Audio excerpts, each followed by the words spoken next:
We'll make a start, I think. Excellent. Tēnā tātou katoa, ko maunga waka te maunga, ko tuki tuki te awa, ko ingarangi te iwi, ko Taile te hapu, ko Caroline Tyler, tōko ingoa. Welcome everyone. I'm the Senior Manager for the Patient Safety and Capability team at the Commission, and it's my privilege to host our Aotearoa Patient Safety Day webinar. Te rā ha mauru tūro o Aotearoa. And Kat, can you just open with a karakia, please? Kia ora koutou. Ka tū tonu te uru, ti hakoa te rangi, he kai mā te puku, mā te ringa, mā te waiwai. Kia whakati puria nā tahi, tēnei taonga te haora, a tinana, a hinen garo, a wairua, a whānau. Kia tū hei tohu o te ora, kia tina, haumie, huie, taikie. Kia ora, Kat. I want to thank all of you who have taken the time out of your busy day to be with us to celebrate Aotearoa Patient Safety Day. We are recording today's session, so please share with others. And at the end of this webinar, we will play our 2 Patient Safety Day videos hosted by the Director General of Health that are also available via our website, and there will be a link on the screen for you to follow. And just a heads up, you may need a tissue. So COVID-19 has highlighted the huge challenges healthcare workers are facing globally. Working in stressful environments exacerbates safety risks for healthcare workers. Health Work Safety, a priority for patient safety, was therefore selected as the theme for World Patient Safety Day that was celebrated on the 17th of September, focusing on the interrelationship between health worker safety and patient safety. Due to the New Zealand election and impacts of COVID-19, we had to delay our Patient Safety Day celebration till today. Our theme, Getting Through Together, Whaiaia e Tātou Te Pai Ta Whiti, comes from a national mental health and wellbeing campaign by All Right Community and Public Health, a division of the Canterbury District Health Board and the Mental Health Foundation of New Zealand. We want to acknowledge the hard work and dedication of our healthcare and support workers, and to highlight the need for all of us who work in health to take care of our mental health and wellbeing during difficult times. Our focus is on thanking all healthcare and support workers for their efforts and dedication through responding to recent crisis events and the COVID-19 pandemic. We want to encourage them and their organisations to promote health and wellbeing as an essential component of getting through together, creating an environment of healthcare worker and consumer safety. So it's just fabulous having you all here. We had about 178 people registered and we're absolutely thrilled. Just a wee bit of housekeeping. Please use the Q&A thread to submit questions for our speakers, as our hands up and chat functions are disabled at present. So without further ado, it gives me great pleasure to introduce our 3 guest speakers today. So Rachel Prebble is the Organisation Development Manager at Capital Coast Health District Health Board. Thank you, Rachel, and a clinical psychologist. She led the development of a wellbeing framework for Cap Coast DHB and has coordinated the staff welfare and wellbeing response to COVID-19 for Cap Coast and Hutt Valley DHBs. Rachel's mission is that our people can thrive, that they are excited to come to work and proud to be part of the healthcare community and able to provide safe and compassionate care. Welcome, Rachel. We also have Keri Nuku, whose current role is the Kai Whakahare for the New Zealand Nurses Organisation, which she has held full-time since 2013. Keri has an extensive background in the health sector as a registered nurse, midwife, including policy development, auditing, management and health advocacy roles at the national and international level, including the World Health Organization project, Human Resources for Health. Kia ora, Keri. Kia ora. And last but not least, Candice Apalumana, who currently works as an integration lead within the Pacific Directorate at Hutt Valley District Health Board. Candice's focus is on improving the health and wellbeing by leveraging off the strength of Pacific families and communities to be agents of change and good stewards of their health. Candice has extensive experience in facilitating and delivering in-service training, coaching, health education, and healthy lifestyle workshops. Welcome, Candice. Aloha. So from the Commission helping today, we have Jessa Muhammad from the communications team assisting with technical support. And we've just heard from Kat, who is our program coordinator for the patient safety and capability team. And she will also close with a karakia today. And monitoring the chat questions, we have Leona, our specialist for patient safety, who will pose questions of our panel in addition to any from the chat. So thank you everyone, all of us, for making today's webinar possible. So Rachel, we'll start with you. From your perspective, how do you see the concepts of patient safety and staff safety to be connected? What a great question to get us started. Thanks, Caroline. So I guess for me, people and teams create safety, right? So in healthcare, we might have procedures that we do or machines that we use or all sorts of other things, but actually when it comes right down to it, it's people who create safety. And they do that day to day in their work, individually and collectively as teams and as services. And it's interesting, I often think, and I've done this a couple of times where I've gone to the front door of our organisation and asked people what their hope is for the day. And, you know, everybody comes to work in health intending to do the very best that they can to provide the safest and most compassionate care that they can for our patients and for our community. So we start with that point, which is a fabulous place to start.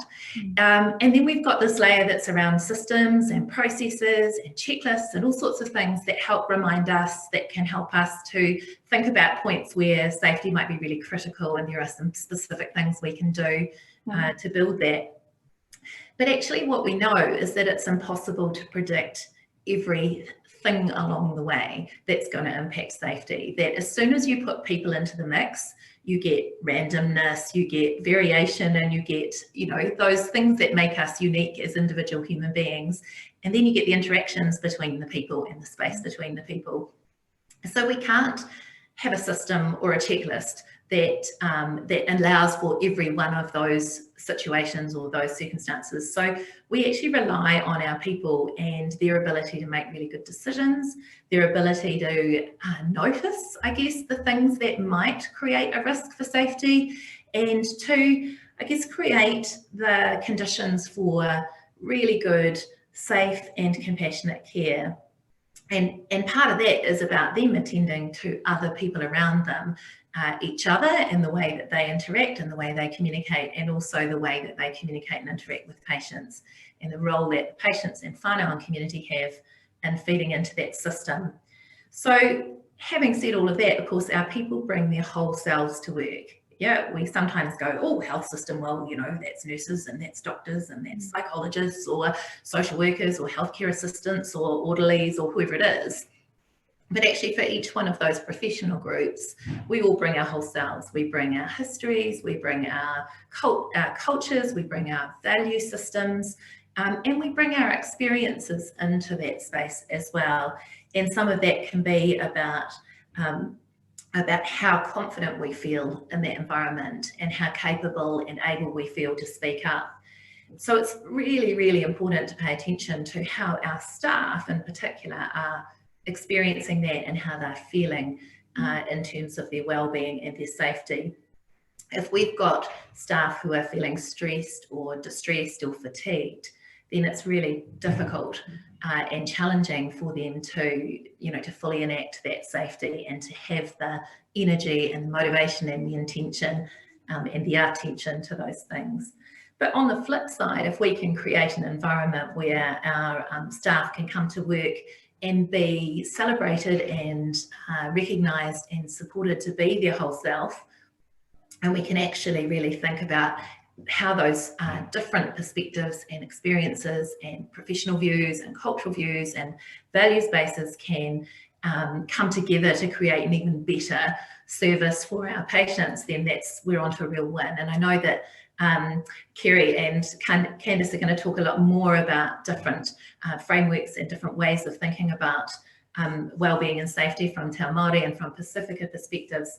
But I guess for me, it comes back to really focusing on every person who works in our, or actually not even works, but comes into our space is part of what creates safety and creates well-being. And we've got this amazing opportunity that if we can treasure the diversity in that and the diversity of perspectives, we'll actually take our patient safety and experience to a whole nother level and end up with staff feeling supported and recognised and valued.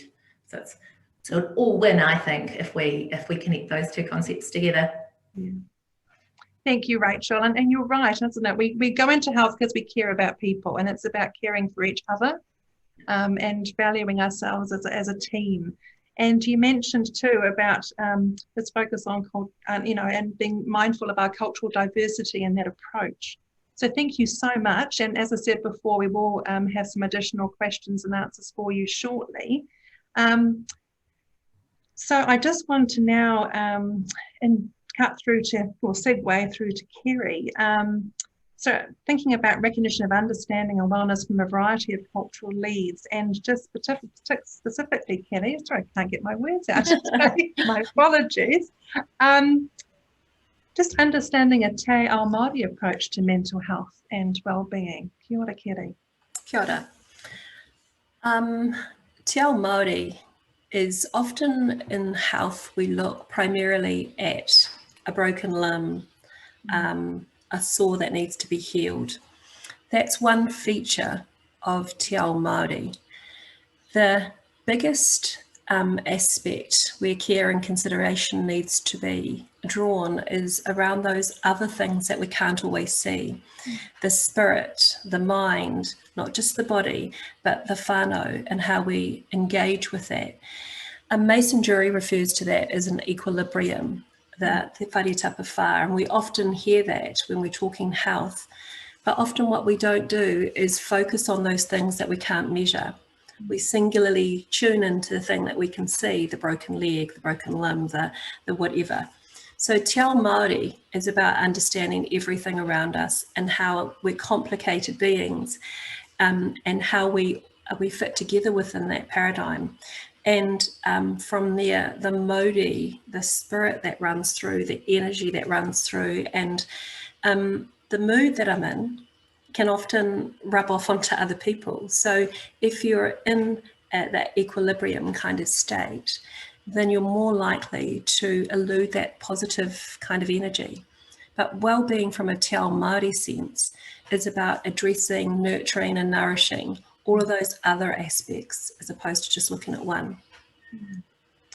Kia ora, Kerry. Thank you. And we definitely saw that in action, didn't we, during the COVID-19 pandemic? That whole community coming together and caring for each other, not focusing on the I, but thinking of others and that holistic approach. Yeah, definitely. I'm just trying to think what else I wanted to say there. No, that's fine. I think we'll also discuss too around following up from that Te Ao Māori approach to mental health and wellbeing. Candice, just what you can share about the Pacific approach to mental health and wellbeing. First of all, talofa lava, kia orana, malo ni, malo elelei, ni sampula vinaka, pakalofa lahi atu, and warm Pacific greetings. I feel like I'm wanting to take all of you around a tropical plane ride today. No, thank you for having me. And I think I'll preface what the insights that I'm going to share in terms of the lived experiences here in Wellington.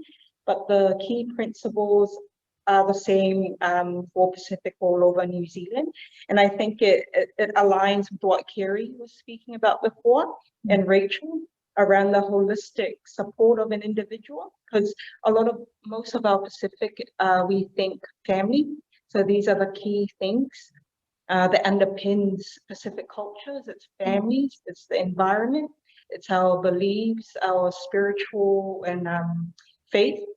And that's what we saw a lot of during COVID. And I think that's what really helped our people be very resilient and to cope, not just the lockdown, but all throughout this year. And I'd just like to reference two models, and I think these are widely used in the mental health space. some really good models, and I think some of you might have heard of them already or not, but I'll just reference them because I think these two actually explain quite a lot in terms of what symbolizes Pacific resilience. And the first one, I've got a bit of nautical theme going on today. So the first one is the Te Waka Atawhanga, which is a Tokelauan model developed by Kupa Kupa. And that's a model based off a baka or waka or a canoe. And this model utilizes the Pacific canoe metaphor to symbolize the process of journeying through the complexities of health and well-being. And of course, it consists of 6 guiding principles that are core to the concepts of the Tokelauan worldview. So number 1 is the natural environment, what's happening around us. Of course, the physical fitness, the strength of mind, which is mental health, the system of sharing for the benefit of the family or kāinga, ancient beliefs in Christianity, and then of course families as the traditional sacred relationship. So it's all about relationships. And then the second model you would have heard of already as well, widely used. It's the Whanawhale model, and that was developed, it's a Samoan model developed by Carl Enderman. And it incorporates the values and beliefs of many Pacific people, of course, to identify the things that are most important to them. So family, culture, spirituality, and of course it's modeled off a Samoan whale or a house. And the house or the floor of the house represents the strong foundations of genealogy and family ties. And now bringing this into the COVID situation and well-being of not just our staff, because a lot of our staff come from families, so they leave their families to come work in the health space. And so they're not there by themselves, they carry their genealogy and family ties with them, as well as our communities. And when we saw COVID, during COVID, everybody banded together, our communities and practice, whether it was our immediate families, extended families, our work families. We also saw our communities of practice, which was our churches, our sports communities, they all rallied together to support each other. And I think I'll segue into the video. That's right. Thank you, Just Candice. to bring home, just to land my points. Thank you. Thank you, Caroline. I think that video just really sums up, the strengths of our Pacific communities and the culture, their spiritual beliefs, and just that collective approach to supporting each other through times of crisis, but also times of celebration. So thank you. Thank you, Candice. And we want to make this webinar as interactive as possible. So thank all 3 of you for sharing your experiences. And we're going to now hand over to Kat and Leona, who are going to pose questions from our participants.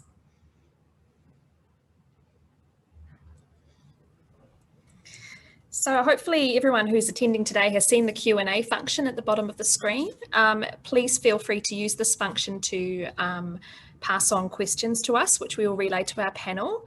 Leona, I'll let you take it away with some of the other questions that we've been asked for the panel.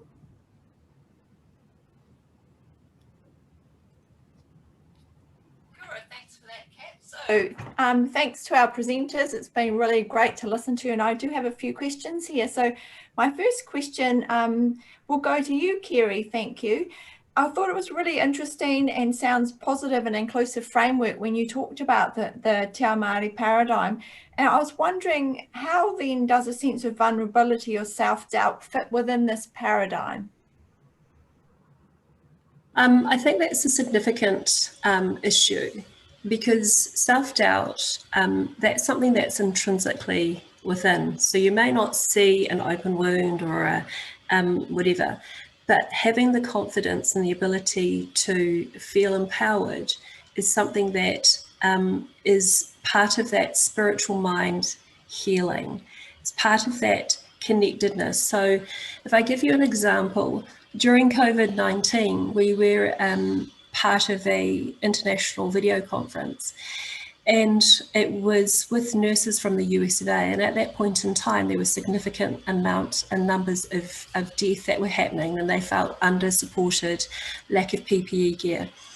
And one of the nurses got on the Zoom meeting and she said, I think I've looked doom in the face.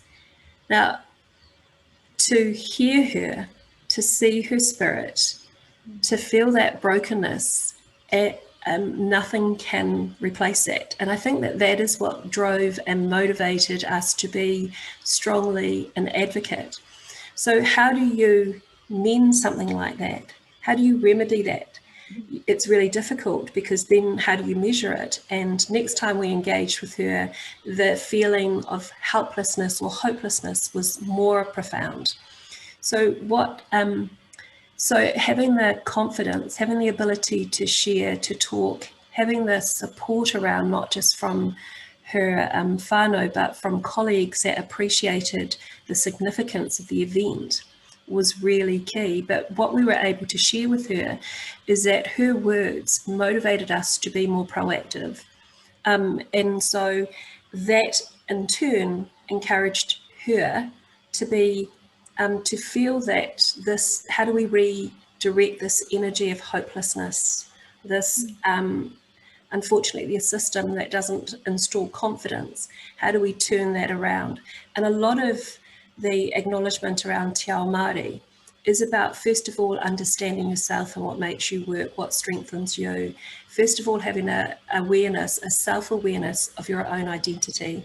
And that's some of the work that we've needed to do along this process, because self-doubt and vulnerability is largely what this unpreparedness in some areas created and we walked into as health professionals. But the collegial support, talking through it, is what addressed some of those issues.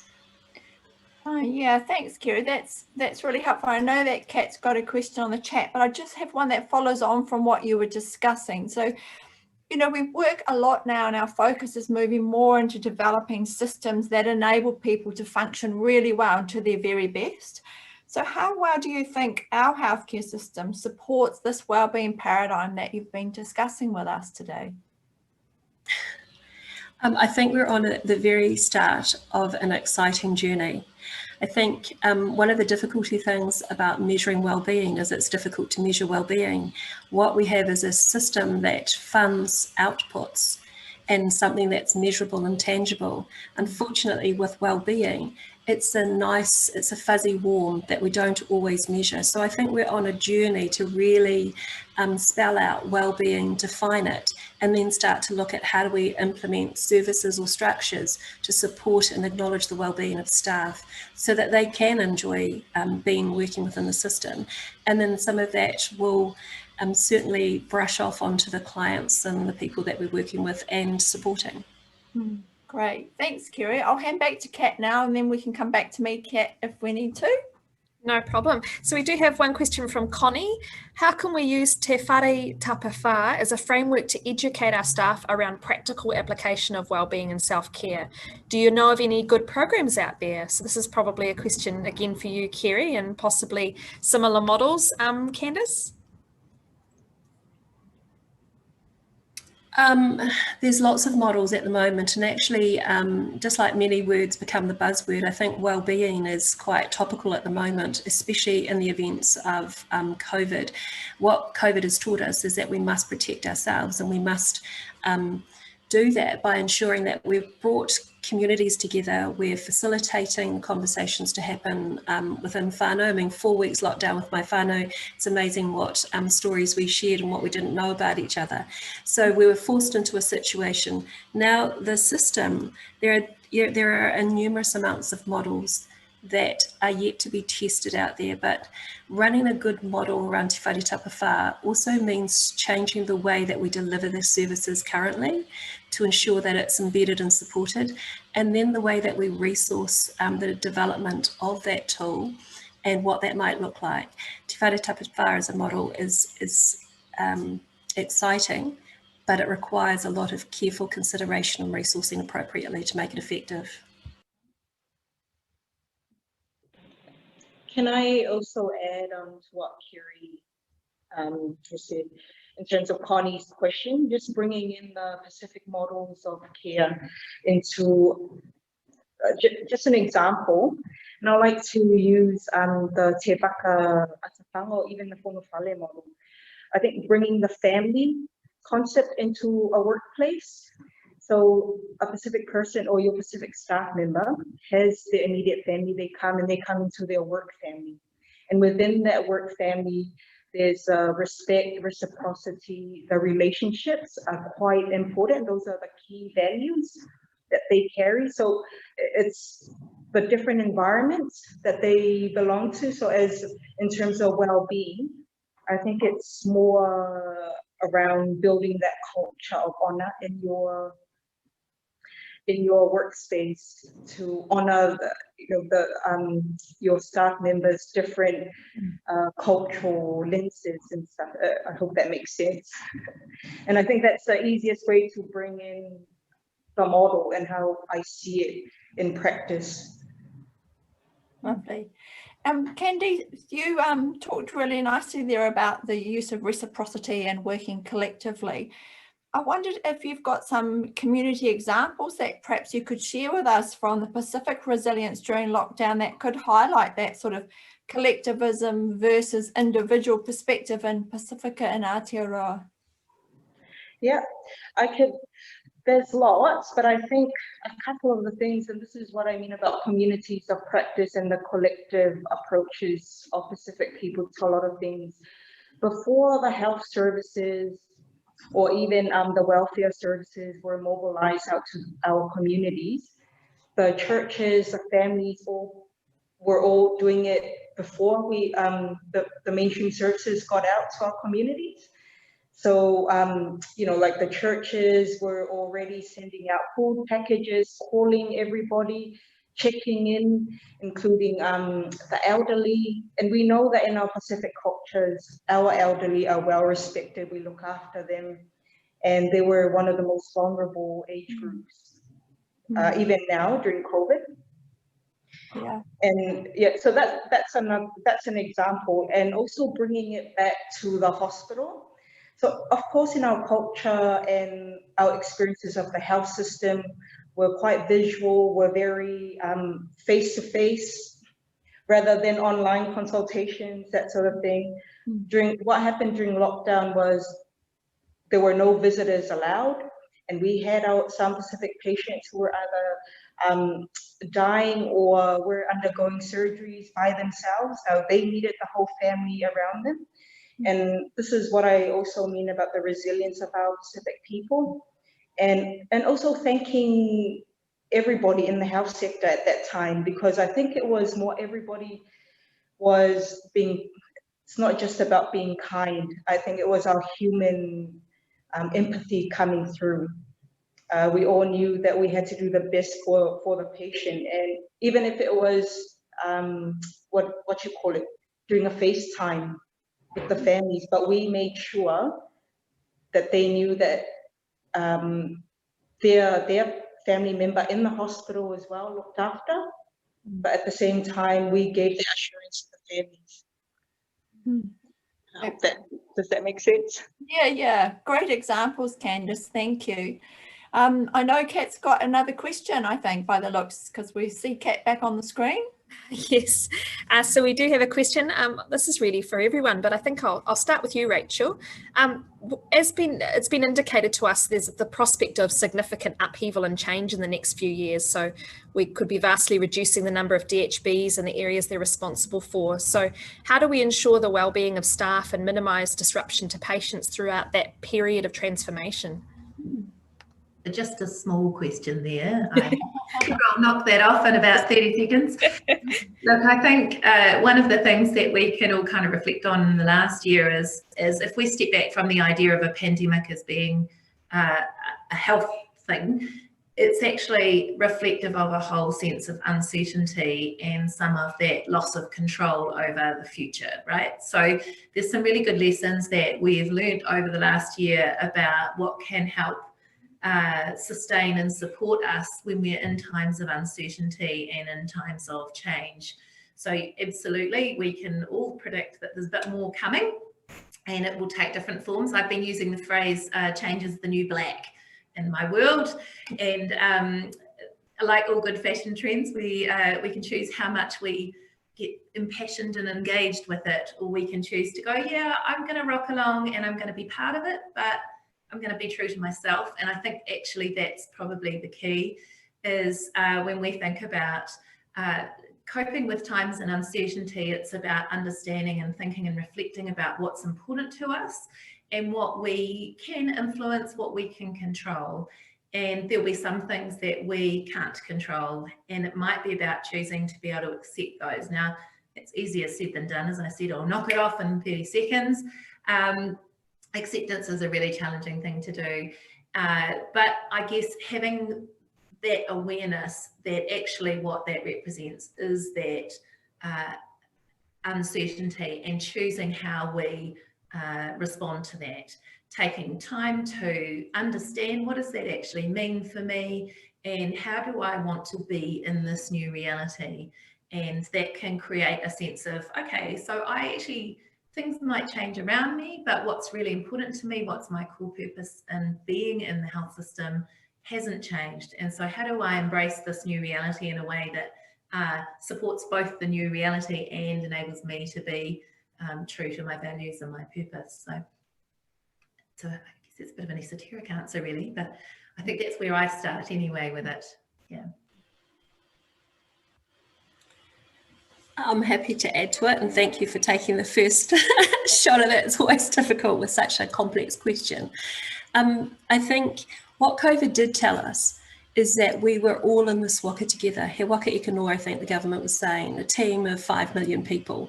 So the team then needs to talk about, how is it going to look like as we transform moving forward? How responsive was the current system to where we needed to have services? How advantaged or disadvantaged were those in the rural? The further out you go from the CBD, they don't deliver pizzas, but they also sometimes don't deliver healthcare services. I know, because I'm in a rural community. So how do we transform requires engagement and ownership from the community, and then the healthcare workers' engagement. But this transparency, there was no hiding behind COVID. COVID exposed warts and all. So the development of a new system requires everybody to be in this together to transform it. So while the Heather Simpson report talked about some high hitting, some opportunities for redevelopment and transforming the system, actually that was the start, and it was good that we had that sort of identification and opening up some problem areas. But now moving forward, I think that community engagement is really key to transformation, and that includes healthcare workers as part of that community. So I think there's some really exciting times, but we need to say, what are the first principles? Is reducing inequities, a bicultural framework, commitment to Te Tiriti, those are the big posts that need to stay in the ground. How we develop and ensure that everybody has access to a quality system is the next part of that. Broad conversations, just like we talked about at the referendums. We've got to be talking about this when we transform. Kia ora. Candice, did you want to add to that? I think, yes, I do. And I acknowledge what Kerry and Rachel, and I only have a little bit to add. And I think what we really need moving forward, and of course this whole year, is around strong leadership in this space, and open, transparent communication. If everybody has that shared vision, going back to the team of 5 million, and that open communication so that we all know where we're heading towards, then we can all start addressing the gaps and start adapting to our new normal. But I really think leadership is quite crucial, a good sound leadership right now. Thank you. This seems a good opportunity for me just to do a little plug here spontaneously about the COVID Hub. So the Commission has the COVID Hub page, and on that there is a tab that says sharing experiences to learn, and we've recently published a great article around COVID responses and 2 examples, and one is from our rural community in Wairoa. And it's just because I heard you, Kerry, speak about the rural needs that made me think, oh, I should put that little plug out there for people just in case they want to access it. But Kat, Oh, you're on mute, Leona, sorry. Actually, have another question. Thank you. Yes, so we've got a question from Ray. So he's noting the similarities between the Māori and Pacific people and some Asian cultures, and he would like to see more collaborations with the growing Asian populations in Aotearoa. And what do the panelists think about this? Should we start with you, Kiri? Oh, absolutely. I think we've got to collaborate a lot more freer than what we have done. Like minds generate positive outcomes, and I think we don't do that often enough. We do become quite patch protective, but this is about collaboration, conversations, and meaningful pathway forwards for everybody. Candice? 100% agree with what Kerry said. And I think it comes back to that leadership as well in terms of connecting all the conversations. And I mean, it's Asian populations, our refugees, but also our disability, our disabled sector. So I think there's a lot of silo conversations that I think moving forward. And let me just retract. There are conversations happening already. We just need to connect them and strengthen them. Yeah. That's a lovely segue, Candice, for a question to Rachel that we have about strengthening. Rachel, you mentioned early on about teams and how they create safety. And I just wondered how we can strengthen wellbeing in a team and in a system. Do you have some ideas around that? I do, and interestingly, that was sort of what was going through my mind while Kerry and Candice were talking about in response to that last question. And I was going, there's this one bit that's the practical layer of identifying what are the things that we need to do, who are the different groups of people, and what are the different perspectives that will enrich and support a really good, for want of a better word, a good outcome for all, and that might look different for different groups in our communities and different communities across the country. And there's another layer there too, and that's about the how we do it. And again, there are myriad ways that we would approach these things, but there's some underlying kind of core aspects to it that I think create safe space. And people often use the buzzword psychological safety, and I thought it might be worth just sort of talking about that for a little minute. So it's really thinking hard about how do we create a space that is safe to have those conversations where we're respecting all perspectives that come into the conversation. And in fact, we're not just respecting it, we're going out and looking for them and really valuing and treasuring those. And in order to be able to do that, there's a sort of base of shared purpose, of values, and Kerry, you mentioned some of the pillars that are really important in there in terms of Te Tiriti and our commitments around equity. There's the core values that sit around that, Candice, you talked about respect and the respectful relationships and that reciprocity, and how those values, how those beliefs, how those systems, and how the behaviours that come out of that fit together to really create a space where people can feel confident to express themselves and explore new territory. Because what we know is that if we keep doing what we've always done, here's the cliche for the day, we're going to get what we've always got, right? And we know that there's some real challenges in that we're not delivering the services and seeing the outcomes that we really want to see. So in order to be able to do things differently, we have to be brave enough to explore. And the way that we can create that courage is by creating that safe space.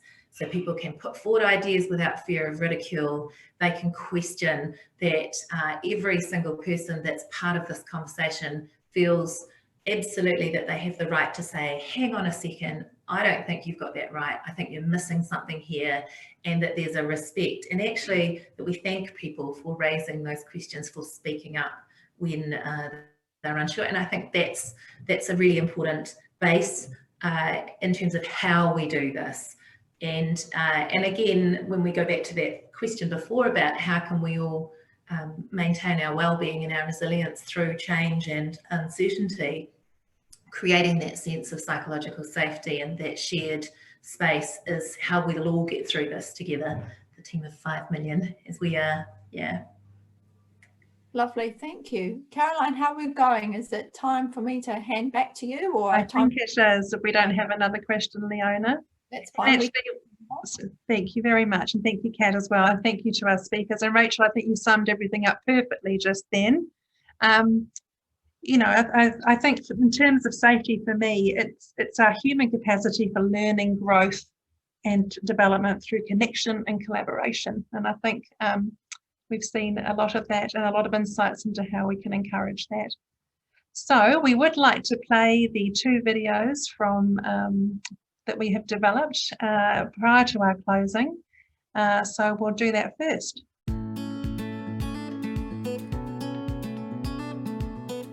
Kia ora koutou katoa. To my colleagues, I want to thank you enormously for the work you do every day to keep our people safe in the health and disability system. Let's hear now from some of those who use health and disability services about their experience. Kia kaha Aotearoa. My mother is in a home, so dealing with her and looking after her health needs is really important. And because the homes were basically complete lockdown, that became very stressful for her. So the healthcare workers at her home were incredibly supportive and kind. It definitely wasn't what we were expecting when we first got pregnant, obviously. I was hoping that, you know, my husband would be with me at the hospital after I had him. I'm deafblind, so I couldn't see anything that was happening. I couldn't see the protocols. I couldn't hear a lot of what people were saying, but the respect that was offered was just lovely. Knowing that my GP or any other primary or secondary healthcare system is still only a phone call or a Zoom link or so away. Our services are still working tirelessly, still caring for our community, for our people, and more so our elderly and our children, to make sure they're safe and they're well.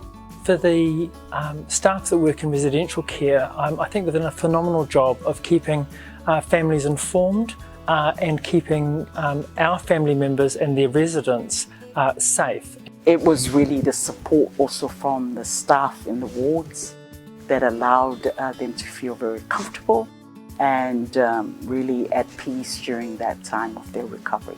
I know that for healthcare workers and nurses and counsellors, it takes a big emotional toll on you. I want to thank the 5 million New Zealanders that, especially those that were essential workers that went right through. My midwife is amazing. She was right there by my side for everything. I really want to thank everybody who's been working while the lockdown and all this uncertainty's been going along. For people with dual sensory loss, thank you for understanding that those needs are different. Do an amazing job, and for them to put their lives on the line every day, it was just phenomenal. I just want to say thank you very much because we really appreciate it. Well done. Malofa taitele lava.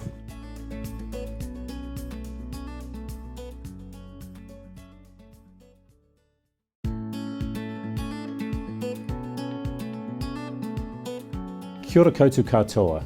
As you take care of others in our health and disability system, it's very important that you also take care of yourselves and of each other. Remember, you can't be kind to others unless you're being kind to yourself.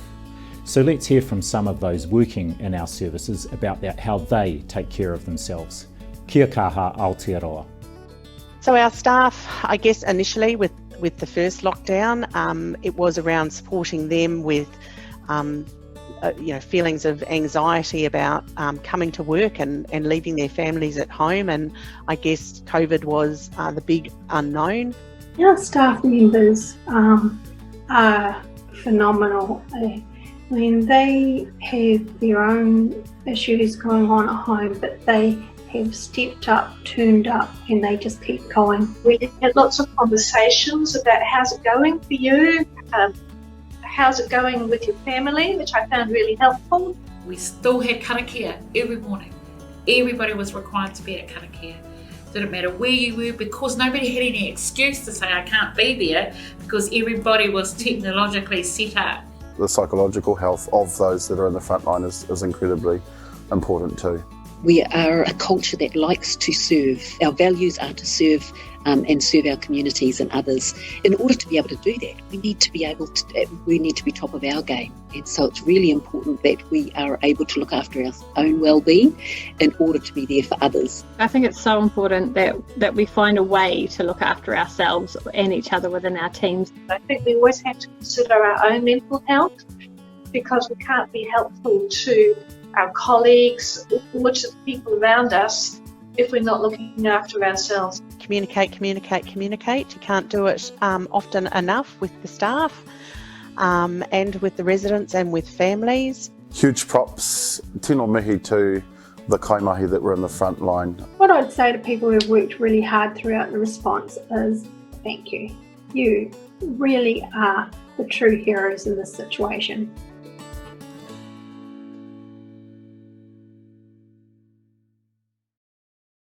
Thank you everyone for joining us on this webinar today. It was really important that we took this opportunity to thank healthcare workers for their efforts and dedication through responding to recent crisis events and in particular our ongoing COVID-19 pandemic. Our special thanks for our guests Rachel, Kerry and Candice for gifting us their time today and their willingness to support the Commission in our acknowledgement of our healthcare workers. Kia kote anō, kia ora Kat for our closing karakia. Kia ora Caroline. Po hihiri, po rarama, po o te whakaro, po o te tangata, po o te araha. Te po e here ne I a tātou. Mauri ora ki a tātou. Haumi e, hui e, tai ki e. Kia ora everyone.